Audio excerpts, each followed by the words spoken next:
Hi guys, kumusta? Ngayon ay June 13 at sa Ligao National High School, ang first PTA meeting ay ginagawa Friday before the opening of classes.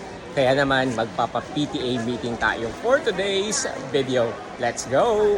You heard it right. Ang first PTA meeting namin ay ginagawa Friday before ng opening of classes.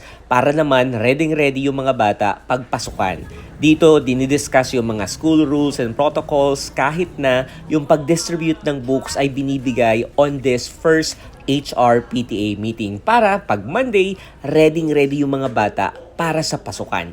Halos lahat kami sa senior high school ay mga class advisors ngayon. Kaya naman, aside sa pag-aaral ng mga subjects na bago, kailangan nating i-address yung mga kailangan ng mga bata, yung mga dati na at yung mga transferees. Mahirap siya pero rewarding sa part ng teacher kapag nakakita niya na yung advisory class niya ay talagang namamanage properly. Extra challenging ngayon kasi ang school namin ay isa sa mga pilot implementers ng Strengthened Senior High School Curriculum.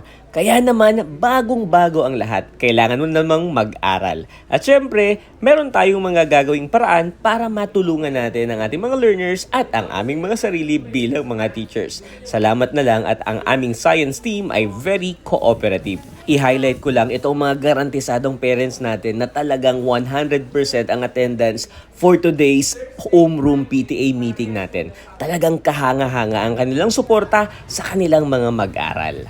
Alright, tapos na ang homeroom PTA meeting at tapos na din ang preparation natin para sa pagbukas ng pasukan. Naghihintay na lang tayo ng 2 araw para sa big day, which is yung Monday para sa pagbubukas ng ating school year 2025-2026.